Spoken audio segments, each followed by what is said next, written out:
So we got our pinto beans. We're going through them all, making sure no foreign debris in here.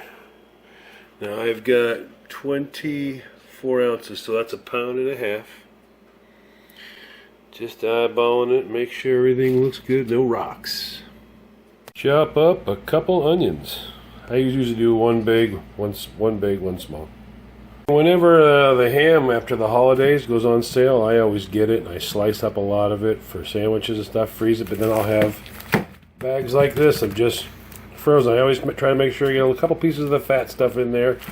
It's kind of like having your own salt pork, but so I'm going to add, this is just a quart, but it's a thin, I don't know what it is, maybe I'd say probably close to 6 ounces. Just chopped up ham, I'm going to throw it in there.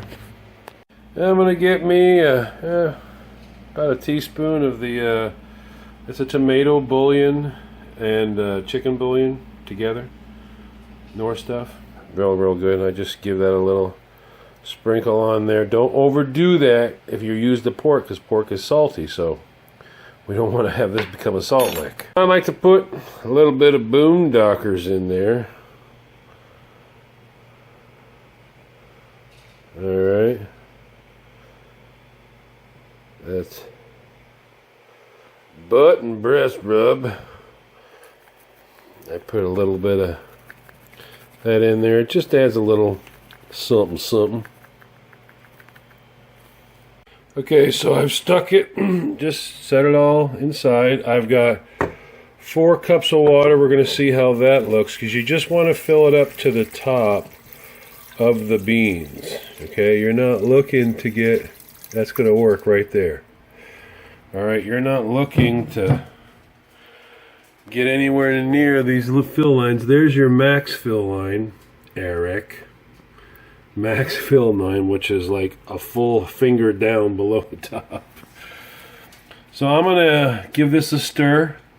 See where the water looks at it. Make sure it's all pressed down. And see how I feel about that. Okay, so I added 1 more cup.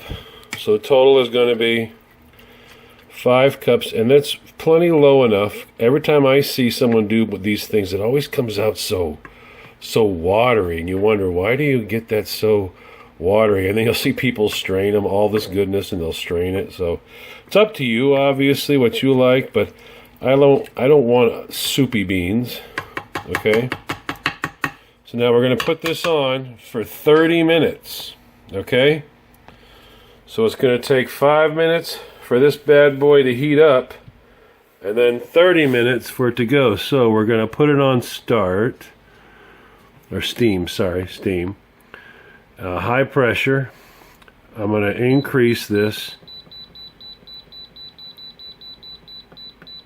to 30 minutes. I'm going to put the lid on. You start the lid there at the unlock point, and then you turn it to the locked point.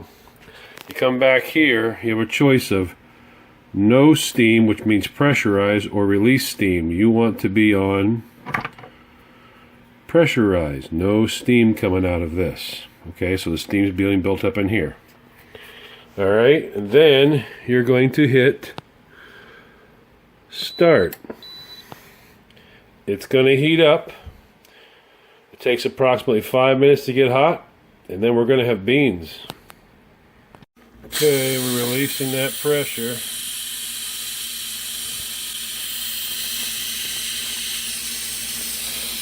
We're a minute into releasing it. I'm going to get a ladle so we can see what this looks like. Okay, 2 minutes into releasing. It's getting close. Oops, it's released. Okay. Steam, baby, steam. Oh my heavens. Woohoo! Look at that. That pork, look at the pork there. That pork looks fantastic. Look at that.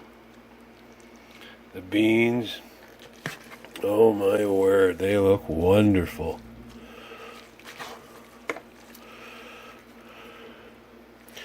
See, there's still juice, there's just not too much juice. I don't like it to be that much. Because then you just end up taking all that goodness and throwing it away. So what I'll do now is I'll add a little more water to it, just enough so I have a good sauce. But look at that. I mean, take a look at that sauce there. Look at that. Oh my gosh, that's yummy stuff. So there you got it, guys. From the bag, dried beans to completely done, 30 minutes. Holy moly. There's one for you, Christine. Make that one. Good stuff.